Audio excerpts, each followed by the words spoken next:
ఈరోజు మనము థైరాయిడ్ సమస్య వల్ల ఫర్టిలిటీలో, ప్రెగ్నెన్సీలో ఏమేమి ఇష్యూస్ వస్తాయో తెలుసుకుందామండి.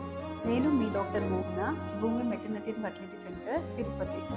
ఫర్టిలిటీలో థైరాయిడ్ అనేది ట్రీట్ చేసుకోలేదు అంటే ఓవులేషన్ అనేది సరిగ్గా జరగదండి. దానివల్ల ఇంప్లాంటేషన్ అనేది అవ్వదు. అబ్బాయిల్లో కణాలనేది తగ్గిపోతూ వస్తుందండి. అదే గానీ ప్రెగ్నెన్సీ కండిషన్‌లో చూసామంటే వాళ్ళకి ప్రీటర్మ్ డెలివరీ అయ్యే ఛాన్సెస్ ఉంటుంది. లేకపోతే మిస్‌క్యారేజ్ అయ్యే ఛాన్సెస్ ఉంటుంది. లేకపోతే బేబీ ఐక్యూ అనేది సరిగ్గా డెవలప్ అవ్వదండి.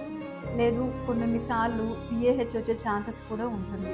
ఎందుకు ఇలా వస్తుందంటే ఫస్ట్ బేబీ ఎప్పుడైతే ఇంప్లాంటేషన్ జరిగిందో కొన్ని మంత్స్ వరకు బేబీ అనేది థైరాయిడ్ హార్మోన్ అనేది ప్రొడ్యూస్ చెయ్యదండి. మదర్ నుంచే తీసుకుంటుంది. కాబట్టి మదర్ నుంచి తీసుకున్నప్పుడు అది చాలా క్రూషియల్‌గా న్యూరో డెవలప్‌మెంట్ ఇవన్నీ జరుగుతూ ఉంటుంది. సో, ఆ టైంలో వాళ్ళకి థైరాయిడ్ అనేది అన్‌ట్రీటెడ్‌గా ఉండడం వల్ల లో ఐక్యూ, సో ఈ రీజన్స్ మిస్‌క్యారేజ్ ఇలా అయ్యే ఛాన్సెస్ అనేది ఎక్కువగా ఉంటుంది.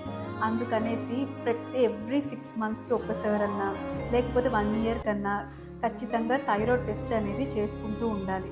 ప్రెగ్నెన్సీ వాళ్ళకైతే ఇంకా థైరాయిడ్ టెస్టే కాకుండా అల్ట్రాసౌండ్, థైరాయిడ్ నెక్ దగ్గర అల్ట్రాసౌండ్ చేయించుకొని దానికి తగ్గట్టు ట్రీట్మెంట్ తీసుకుంటే హెల్తీ బేబీ అనేది వస్తుందండి. ఇదే కాకుండా వాళ్ళు అవాయిడ్ చేయాల్సిన ఫుడ్ ఏంటంటే బ్రోకలీ గానీ, లేకపోతే సోయా ప్రొడక్ట్స్ కానీ ఇటువంటి ఫుడ్స్ అనేది అవాయిడ్ చేయాలి. వాళ్ళు తీసుకోవాల్సింది ఏంటంటే ఈ పైనుండేవి తీసుకుంటూ ఉంటే ప్రెగ్నెన్సీ జర్నీ అనేది చాలా హ్యాపీగా అయ్యి బేబీ కూడా చాలా సేఫ్‌గా డెలివరీ అవుతుందండి.